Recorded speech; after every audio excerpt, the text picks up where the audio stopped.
Atos dos Apóstolos, capítulo 14.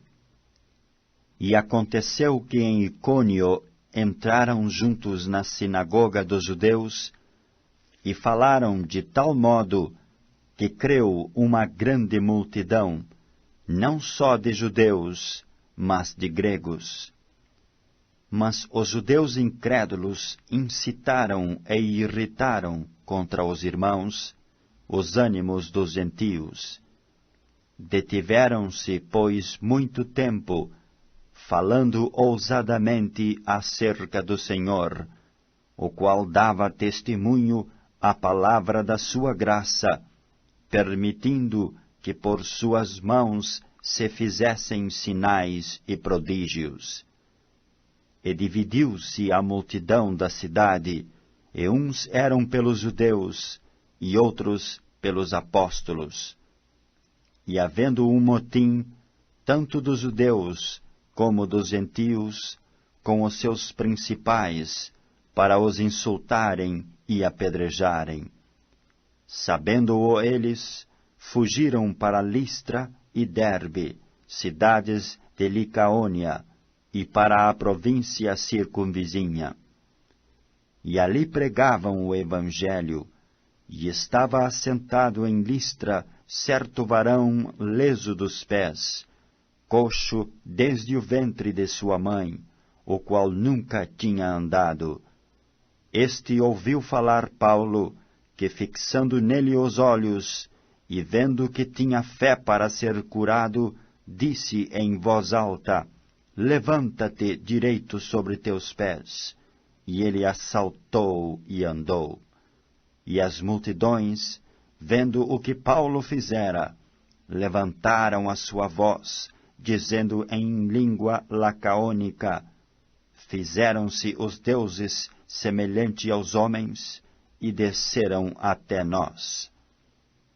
E chamavam Júpiter a Barnabé, e Mercúrio a Paulo, porque este era o que falava. E o sacerdote de Júpiter, cujo templo estava em frente da cidade, trazendo para a entrada da porta touros e grinaldas, queria com a multidão sacrificar-lhes. Ouvindo, porém, isto, os apóstolos Barnabé e Paulo rasgaram os seus vestidos e saltaram para o meio da multidão, clamando e dizendo: Varões, por que fazeis essas coisas? Nós também somos homens como vós, sujeitos às mesmas paixões.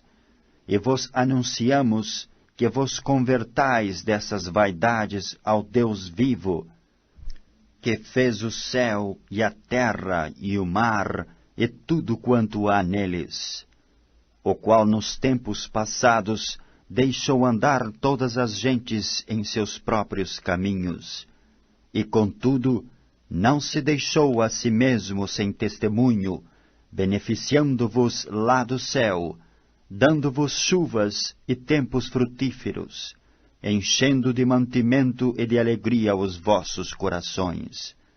E dizendo isto, com dificuldade impediram que as multidões lhe sacrificassem. Sobrevieram, porém, uns judeus de Antioquia e de Icônio, que, tendo convencido a multidão, apedrejaram a Paulo e o arrastaram para fora da cidade, cuidando que estava morto. Mas, rodeando-o os discípulos, levantou-se e entrou na cidade, e no dia seguinte saiu com Barnabé para Derbe.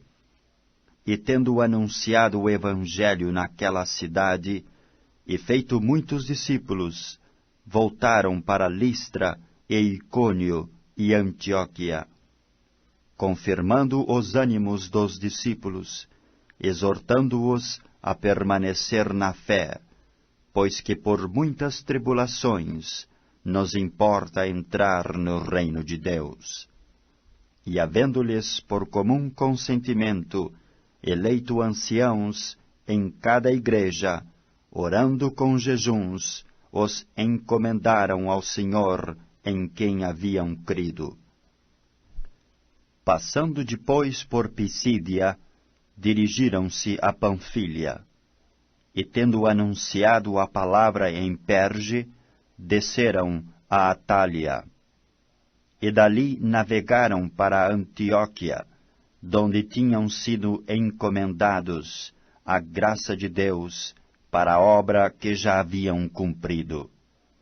E quando chegaram e reuniram a igreja, relataram quão grandes coisas Deus fizera por eles, e como abrira aos gentios a porta da fé.